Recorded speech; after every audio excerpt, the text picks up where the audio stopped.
주 예수 내 맘에 들어와 계시는. 옛날 사람들은 하나님, 그리고 마지막 날, 그리고 심판, 이런 개념에 굉장히 익숙한 삶을 살았습니다. 요즘 사람들은 이런 얘기를 하는 사람들을 광신자다, 광신도다, 이제 그렇게 생각하는 경우가 많은데, 그래서 교회를 다녀도 지금 이 땅에서의 삶을 위해서, 그 삶을 잘 살기 위해서 교회를 다닌다 그러면은 사회적으로 용납이 되고 또 이해가 되지만, 만약에 우리가 교회를 다니는데 그 이유가 심판의 날을 준비하기 위해서, 종말을 준비하기 위해서 내가 교회를 다닙니다, 내가 신앙생활 하고 있습니다, 그러면은 사람들은 우리를 아마 이상하게 볼 거예요. 그런데 이것은 오늘날만 그런 게 아니에요. 언제나 하나님과 하나님의 심판을 의식하면서 살았던 사람들이 있었던가 하면은, 반면에 지금 눈에 보이는 것만을 추구하고 탐닉하며 사는 사람들도 있었어요. 대표적으로 노아 시대가 그러지 않았습니까? 성경은 종말의 얘기를 할 때에 노아 시대 이야기를 많이 합니다. 왜냐하면 노아 시대는 앞으로 일어날 그 종말에 대한 좋은 예시가 되기 때문에 성경에서 이 노아의 시대에 대해서 많이 얘기를 하는데, 노아 시대에 사람들은 어떻게 살았습니까? 먹고 마시고 시집가고 장가가면서. 여러분, 이런 삶이 뭡니까? 이런 삶이 바로 이 땅에서 잘 사는 삶이죠. 그죠? 먹고 마시고 시집가고 장가가고 얼마나 좋습니까? 그런데 그런 것들의 가치를 두며 사람들은 살았습니다. 하지만 노아는 어떻게 살았습니까? 노아는 동시대를 살았는데 노아는 방주를 준비하며 살았습니다. 사람들이 볼 때 노아는 미치광이었습니다. 바보 같은 삶을 살았습니다. 여러분, 그런데 시간이 지났을 때에 누가 정말로 지혜로운 삶을 살았습니까? 먹고 마시고 시집가고 장가갔던 그런 사람들이 지혜로운 삶을 산 게 아니라, 노아가, 사람들이 미쳤다고 했던, 바보 같다고 했던 그 노아가 정말 지혜로운 삶을 살았습니다. 여러분, 오늘 저와 여러분이 하나님을 예배하는 이유가 뭡니까? 이 땅에서 어떻게 하면은 잘 먹고 잘 살 수 있을까? 그것을 고민하기 위해서 우리가 모였을까요? 그게 아니죠. 우리가 오늘 함께 모여서 우리가 예배하는 이유는 뭐냐면, 하나님을 바라보고 영원을 사모하기 위해서 우리가 오늘 이 자리에 함께 모여 있는 거예요. 이 예배를 통해서 우리 모두가 노아처럼 믿음의 방주를 준비하는 그런 지혜로운 인생들이 되기를 주님의 이름으로 축복합니다. 우리가 어제까지, 아니 조금 전까지 우리가 일상의 삶에 대해서 늘 생각하면서 고민하고 살았다 하더라도, 오늘 예배를 통해서 우리가 하나님을 바라보고 또 영혼을 사모할 수 있는 그런 우리 마음이 되기를 주님의 이름으로 축복합니다. 오늘 본문을 보면 예수님이 감람산, 이 올리브산에서 성전을 마주 대하여 앉으셨다, 이렇게 말씀하고 있습니다. 오늘 3절에 보니까 예수께서 감람산에서 성전을 마주 대하여 앉으셨을 때에, 이 감람산은 성전이 있는 그 성전산의 동쪽에 위치한 산입니다. 그러니까 감람산이 동쪽에 있고, 그리고 성전산이 서쪽에 있어요. 그러니까 해가 뜨면은 감람산 쪽에서 해가 떠서 성전산 쪽으로 해가 지는 거죠. 그런데 이 감람산은요, 성전산보다 한 45m 정도 높다고 해요. 그러니까 감람산 꼭대기에 올라가면은 성전산을 훤히 내려다볼 수 있는 거죠. 그러면 감람산에서 이 성전이 훤히 보이는 거예요. 여러분, 예수님이 이 감람산에서 성전을 마주 대하여 앉으셔서 뭐 하셨을까요? 성전의 휘황찬란함을 감상하셨을까요? 여러분, 예수님이 무엇에 대하여 마주 앉으셨다 하는 것은 뭐냐면, 예수님이 바로 지금 판단하고 계시다는 거예요. 예수님이 지금 재판석에 앉아서 심판하고 있다는 그런 의미예요. 예수님이 감람산에서 성전을 마주 대하여 앉으셨다 하는 그 말은 뭐냐면, 바로 지금 성전을 재판하시고 성전을 심판하고 계신다는 그런 의미예요. 여러분, 그때 그 순간 성전은 어땠겠습니까? 여전히 휘황찬란했을 거예요. 분주하게 유월절 절기를 사람들이 준비하고 있었을 것이고 수많은 사람들이 성전을 왕래하고 있었을 거고요. 성전 세력들은 수많은 인파로 인해서 고무되어 있었을 거예요. 와, 우리 성전은 끄떡없어. 우리 성전은 수많은 사람들이 찾아오고 하나님께 제사드리고 하는 바로 우리의 중심이야. 우리 나라의 중심이고 우리 민족의 중심이고 우리 삶의 중심이야. 그리고 성전에는 돈이 차고 넘쳤을 거예요. 그런데 실제로는 지금 성전은 어떤 상황에 직면해 있습니까? 성전의 진짜 주인이신 하나님의 아들이, 성전의 참 주인이신 하나님의 아들이 지금 성전을 마주대하여 앉아 계시는 거예요. 우리 예수님이 성전 안에 계시는 것이 아니고요. 성전 안에 거하시는 것이 아니고요. 성전에 임재해 계시는 거 아니고요. 성전에 마주대하여 앉아 계시는 거예요. 여러분, 이제 성전은 비참하게 종말을 고하게 될 겁니다. 성전은 사형 선고를 받게 될 겁니다. 하나님의 임재와 하나님의 영광은 성전으로부터 영영이 떠나게 될 겁니다. 여러분, 오늘 저와 여러분이 속지 말아야 될 것이 무엇입니까? 우리가 이 땅에서 잘 먹고 잘 살고 있다고 해서 그것이 성공이라고 착각하면 안 될 줄 믿습니다. 우리의 성공과 실패는 누가 결정하는 거죠? 하나님만 결정하십니다. 저와 여러분 인생 잘 살았는지 못 살았는지는요, 하나님만 판단하십니다. 사람들이 우리를 향해서 성공했다 말해도요, 여러분 믿지 마십시오. 그것은 하나님만 아시는 겁니다. 사람들이 혹시라도 우리를 향해서 넌 실패한 인생이야 라고 말해도 여러분 믿지 마십시오.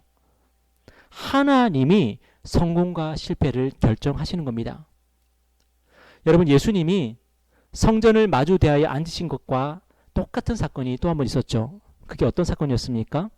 우리 예수님이 성전 안에서 연복에 헌금함을 마주 대하여 앉으셨던 그런 사건이 있었습니다. 예수님이 성전의 연복회를 마주하고 그 헌금함을 마주 대하고 앉으셨습니다. 여러분, 그때 부자들이 와가지고 그 많은 부자들이 와서 많은 돈을 헌금함에 넣습니다. 예수님이 그거 보고 계셨어요. 그 순간 부자들은 뭐라고 생각했을까요? 그 돈이 연복이 안으로 들어갈 때, 돈이 헌금함 안으로 들어갈 때에 우장창창창창 그 내는 소리를 들으면서 자신들이 성공한 인생이라고 스스로 자화자찬하지 않았겠습니까? 사람들이 와, 저 사람 헌금하는 거 봐.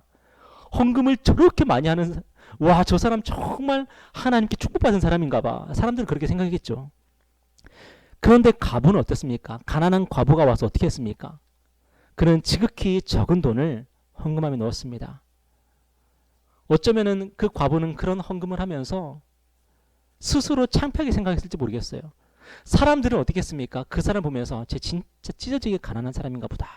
그렇게 생각했을지 모르겠어요. 그 돈 떨어지는 소리는 너무 작고 너무 연약하게 들렸겠죠. 그 누구도 과부를 보면서 성공적인 인생이다라고 말하지 않았을 것입니다. 그런데 예수님이요, 그 과부를 보시면서 뭐라고 말씀하셨습니까? 그 가난한 과부가 헌금하는 것을 보시면서 이 과부가 하나님께 자신의 전부를 드렸구나. 이 과부가 하나님께 그 누구보다도 많은 헌금을 드렸구나 라고 말씀하셨습니다. 여러분, 사람의 평판, 사람의 판단하고요, 우리 하나님의 판단, 우리 하나님의 생각하고는 전혀 다릅니다. 우리 예수님을 진정으로 감동케 하고 하나님의 마음을 진정으로 시험케 해드리는 사람은요, 우리가 생각하는 사람하고 전혀 다른 사람일 수가 있어요. 여러분, 누가 진정 성공하는 인생을 삽니까? 누가 진정 성공하는 인생입니까? 사람이 뭐라고 말하는 게 아닙니다. 사람이 판단할 수 없습니다. 오직 하나님만이 판단하십니다. 하나님이 오늘 저와 여러분의 삶을 지켜보고 계신 줄 믿습니다. 하나님이 우리의 성공과 실패를 결정하시는 줄 믿습니다. 여러분, 또한 오늘 성경은 우리가 무엇에 속지 말아야 된다고 말씀하고 있습니까? 오늘 5절 6절 말씀 한번 읽어볼까요? 5절 6절 말씀, 자, 시작. 예수께서 이르시되 너희가 사람의 미혹을 받지 않도록 주의하라. 많은 사람이 내 이름으로 와서 이르되 내가 그러하여 많은 사람을 미혹하리라. 오늘 예수님께서 어떤 것에 속지 말아야 된다고 말씀하십니까? 거짓 선지자, 거짓 목사, 거짓 교사들에게 속지 말아야 된다고 오늘 말씀하고 계십니다.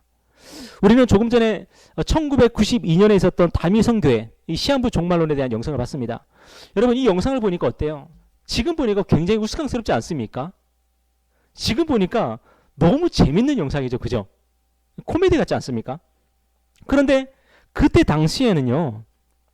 그 사건이 얼마나 심각하고 진지하고 사회에 큰 파장을 몰고 왔는지 몰라요. 여러분 아시지 않습니까? 제 기억에 그 사건 이후에 교회에서는요. 종말론에 대한 설교, 말세에 대한 설교가 거의 사라졌던 것 같아요. 종말론 얘기를 하면 이제부터 그 사람은 이단인 거예요. 막. 때문에 교회가 종말론에 주목하기보다는 지금 이 땅에서의 삶에 주목하고 설교도 어때요? 종말에 대한 설교를 별로 안 하고 지금 이 땅에서 삶에 대한 설교가 점점 많아졌던 것 같아요. 그런데 우리가 종말을 바라보지 못하게 하고 지금 이 땅에서의 삶에 집착하게 하는 사람들은 또 누굽니까? 똑같이 시한부 종말론 다미성교회 교주와 똑같은 거짓 목사, 거짓 교사들이에요. 옛날에는 종말론 가지고 우리를 속였다면 지금은 어떻습니까? 우리가 종말을 바라보지 못하게 하고 우리가 말세를 보지 못하게 하고 이 땅에서 삶에 집착하게 하는 그런 거짓 목사, 그런 거짓 교사들이 너무나도 많은 거예요. 거짓 목사, 거짓 교사들의 특징이 뭔지 아세요? 거짓 목사, 거짓 교사들의 특징 뭘까요? 마치 자기가 특별한 계시를 받은 것처럼 설교합니다. 그들은요, 뭐라고 말하냐면 자기가 성경을 공부하고 있다고 말하지 않아요. 자기가 신학을 배운다 그런 식으로 말하지 않아요. 굉장히 독창적인 설교를 하는 것처럼 독창적인 신학을 가지고 있는 것처럼 그렇게 얘기합니다. 마치 하나님께 직접 계시를 받았다 그런 식으로 얘기합니다. 다시 말해서 너희들은 모르는 거야. 나만 아는 거야. 내가 가르쳐 줄게. 이런 식으로 얘기를 해요. 제가 요즘에 집에서 아이들을 공부를 가르치고 있는데 아무래도 자녀들이 어리다 보니까 저도 충분히 가르칠 수 있겠더라고요. 그런데 제가 공부를 가르칠 수 있는 결정적인 이유가 뭔지 아십니까? 제가 똑똑해서가 아니에요. 제가 학창시절 공부를 잘했기 때문이 아니에요. 제가 아이들을 가르칠 수 있는 결정적인 이유는 뭐냐면 정답지가 있기 때문에 그래요. 제가 아이들을 가르칠 때에 그 정답지를 손에 꼭 붙들고 가르쳐요. 저의 아이들과 저의 차이는 뭐겠습니까? 아이들은요, 아직 정답지를 보고 이해하는 데 서툴러요. 그런데 저는 정답지를 보면은 다 이해가 되더라고요. 막상 문제를 풀면은 저도 문제를 푸는데 시간이 꽤 걸립니다. 저도 꽤 당황할 때가 있거든요. 그런데 정답지만 가지고 있으면은 저는 정답지를 보면은 이해가 되더라고요. 아, 이렇게 되는 거구나. 그리고 이렇게 하는 거야. 그렇게 저는 가르칠 수가 있습니다. 거짓 목사, 거짓 교사는요. 자기가 배우고 있다. 공부하고 있다. 그런 식으로 말하지 않아요. 나도 틀릴 수 있어. 그런 식으로 말하지 않아요. 자기가 하나님께 특별한 계시를 받았고 자기만의 특별한 지식이 있다. 그렇게 얘기해요. 여러분, 이런 거짓 목사, 이런 거짓 교사들에게 여러분 속지 마시기 바랍니다. 여러분이 모르는 것을 나만 알아. 그렇게 말하는 것에 여러분 속지 마시기 바랍니다. 요한일서 2장 27절 말씀 보면은 너희는 주께 받은 바 기름 부음이 너희 안에 거하나니 아무도 너희를 가르칠 필요가 없고 오직 그의 기름 부음이 모든 것을 너희에게 가르치며 또 참되고 거짓이 없으니 너희를 가르치신 그대로 주 안에 거하라. 여러분, 요한 사도가 성도들에게 왜 이런 얘기한 줄 아십니까? 왜 이런 얘기했냐면은 그 당시 교회에 내가 특별한 계시를 받았어. 내가 특별한 지식이 있어. 라고 하는 그런 거짓 교사들, 그런 거짓 목사들이 많았기 때문에 그래요. 성도들 너희는 모르는 게 있어. 성도들 너희들은 모를 거야. 나만 알아. 내가 기도해 봤는데, 내가 꿈 꿨는데 하나님이 나에게 이거 가르치셨어. 그런 거짓 선지자들이요. 요한 사도 시대에도 많았던 거예요. 여러분, 성경은 우리에게 뭐라고 말하냐면 주님이 우리에게, 저와 여러분에게 성령으로 기름 부으셨다고 말씀하세요. 그래서 아무도 우리를 가르칠 필요가 없다고 말씀하세요. 성령님이 우리를 가르치신다 이렇게 말씀하세요. 이것은 우리가 설교를 들을 필요가 없다는 게 아닙니다. 여러분이 가만히 있어도 모든 것을 알 수 있다 그런 얘기도 아니에요. 성경 공부할 필요가 없다 이런 얘기 더더욱 아니에요. 우리 지금 열심히 기도에 대해서 공부하고 있지 않습니까? 여러분 그 열심히 해야 됩니다. 여러분 설교를 들을 때 여러분 집중해서 졸지 말고 잘 들어야 되는 거예요. 목사가 필요 없고 교사가 필요 없다는 얘기가 더더욱 아니에요. 저와 여러분 모두가 설교를 듣고 성경을 연구할 때 성령께서 친히 우리를 가르쳐 주신다는 거예요. 설교를 들을 때에 성령께서 우리와 함께 하시고요. 여러분이 집에서 숙제하면서 성경 연구를 할 때에 성령께서 친히 여러분과 함께 하셔서 깨닫게 하시고 가르쳐 주신다는 거예요. 저와 여러분 모두가 설교를 듣고 성경을 연구할 때 성령의 도우심으로 진리를 깨달을 수 있다 그렇게 말씀하시는 거예요. 그런데 어디서 누가 와가지고 하나님이 나에게 가르치신 게 있다고, 하나님이 나를 깨닫게 하신 게 있다고 하면서 마치 자기만 특별 계시를 받은 것처럼, 특별한 것을 아는 것처럼 그렇게 말하는 사람들에게 여러분 속지 말라는 거예요. 저와 여러분에게 무엇이 있으면 충분합니까? 저와 여러분에게 바로 이 성경이 있으면 충분합니다. 여러분 믿으십니까? 그리고 저와 여러분에게 이 성경을 깨닫게 하실 성령님이 계시면 충분한 거예요. 저와 여러분 모두가 진리의 영이신 성령님을 다 받았습니다. 성령님이 저와 여러분 가운데 계십니다. 함께 하십니다. 때문에 우리가 성경을 읽고 깨달을 수 있습니다. 우리가 성경 공부를 하면서 우리가 깨달을 수 있습니다. 하나님께서 제가 목사라고 해서 차별하지 않으시고요. 여러분이 평신도라 그래서 차별하지 않으십니다. 목사인 저에게 그리고 성도인 여러분에게 성령께서 함께 하셔서 우리에게 가르쳐 주시고 깨닫게 하시고 우리가 진리의 말씀을 잘 분별할 수 있도록 도와주신 줄 믿습니다. 그렇기 때문에 여러분, 저와 여러분이 어떻게 해야 되는 거예요? 와, 성령님이 나에게 함께 하시는구나, 성령님이 나에게 계시는구나. 그러면 뭐 해야 되는 거예요? 성경 공부해야 되는 거예요. 그래서 성경을 공부해야 되는 거예요. 그래서 설교를 집중해서 잘 들어야 되는 거예요. 아멘입니까? 특별히 거짓 목사, 거짓 교사들의 특징이 있습니다. 뭐냐면 바로 우리를 공포와 두려움에 사로잡히게 한다는 거예요. 우리를 두렵게 만들어서, 우리를 겁나게 만들어서 그렇게 우리를 조종하고 자기 마음대로 우리를 다스리려고 한다는 거예요. 우리 7절 말씀, 8절 말씀 한번 읽어볼까요? 7절, 8절입니다. 자, 시작. 난리와 난리의 소문을 들을 때에 두려워하지 말라. 이런 일이 있어야 하되 아직 끝은 아니니라. 민족이 민족을, 나라가 나라를 대적하여 일어나겠고 곳곳에 지진이 있으며 기근이 있으리니 이는 재난의 시작이니라. 우리는 요즘 참 힘든 시기를 보내고 있습니다. 참 힘든 것 같아요. 전염병이 우리를 힘들게 하고요. 기후가 우리를 힘들게 합니다. 올 여름 이렇게 보낼 줄 저는 상상을 못했어요. 여러분도 그렇지 않습니까? 또한 늘 전쟁의 두려움이 있죠. 재난의 두려움이 있죠. 그리고 저와 여러분을 늘 따라다니는 게 뭐예요? 가난의 두려움. 이 가난의 두려움이 우리를 늘 따라다니지 않습니까? 여러분, 이럴 때에 누가 활동하기 좋아요? 거짓 목사, 거짓 교사, 거짓 선지자들이 활동하기 딱 좋습니다. 그들은 사람들의 마음에 있는 공포, 이 두려움을요, 잘 이용합니다. 다미성교회가 사람들을 끌어들일 수 있었던 이유가 뭐래요? 그때 세계 정세가 너무나도 급박하게 돌아갔기 때문에. 그죠? 국내, 국외 정세가 너무나도 급박하게 돌아갔기 때문에 다미성교회가 시한부 종말론을 얘기했을 때 사람들이 거기에 너무 쉽게 속아 넘어가지 않았습니까? 여러분, 우리도 마찬가지예요. 우리도 이 땅을 살아가면서 마음 약해질 일들이 얼마나 많습니까? 전쟁 때문에, 질병 때문에, 가난 때문에, 재난 때문에 이 모든 것이 늘 우리를 따라다니면서 우리의 마음을 약하게 만들고 우리를 두렵게 하지 않습니까? 저도 코로나 때문에 꽤 많은 스트레스를 받으며 살아가고 있는 것 같습니다. 저도 늘 가난의 위협을 받으며 살고 있습니다. 가끔은요, 제가 무슨 생각을 하냐면은, 제 몸에 중한 병이 있지 않을까.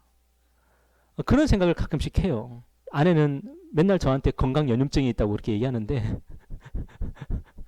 저도 늘, 오늘 심장 쪽이 약간 좀 느낌 이상한데? 제가 제 몸에 조그만 징후가 이상하면은, 이거 뭐지? 하거든요. 그런데 이 모든 일 앞에서 우리가 붙들어야 되는 게 뭡니까? 바로 하나님이 섭리하고 계신다. 하나님이 다스리고 계신다. 하나님이 이 모든 것들을 하나님의 손에 통제하고 계신다 하는 것을 우리가 믿어야 될 줄 믿습니다. 여러분, 하나님은 우리 눈에 보이지 않죠. 하나님은 우리 눈에 보이지 않지만 어떻습니까? 우리 눈에 보이는 모든 일들이 우리 눈에 보이지 아니하시는 하나님께서 이끌어가고 계시고 하나님이 다 통제하고 계십니다. 고린도전서 10장 13절에 보면은 사람이 감당할 시험 밖에는 너희가 당한 것이 없나니 오직 하나님은 미쁘사 너희가 감당하지 못할 시험 당함을 허락하지 아니하시고 시험 당할 즈음에 또한 피할 길을 내사 너희로 능히 감당하게 하시느니라. 아멘. 하나님이 어떻게 하신다고요? 우리가 감당하지 못할 시험 당함을 허락하신다, 허락하지 않으신다? 허락하지 않으신대요. 제가 혹시라도 제 몸에 중병이 생겨도 여러분 그 일은 어떤 일이에요?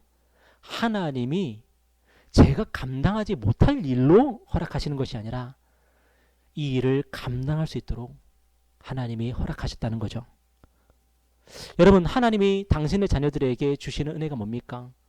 우리가 시험을 당해도 감당할 시험만 당한다는 거고요. 피할 길을 주셔서 감당할 힘도 주셔서 그 모든 것들을 넉넉히 이겨내게 하신다는 겁니다. 때문에 우리가 모든 재난 앞에서, 모든 고난 앞에서 어떤 생각을 가져야 됩니까? 이런 모든 재난들을 보면서 끝이라고 생각하지 말아야 된다는 거죠. 과도한 두려움이나 공포에 사로잡히지 말아야 된다는 겁니다.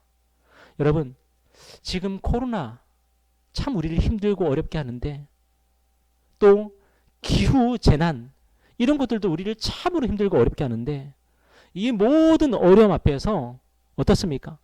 우리가 하나님을 그럼에도 불구하고 하나님을 신뢰하고 우리가 하나님 앞에서 믿음으로 하루하루를 우리가 살아나가야 되는 줄 믿습니다.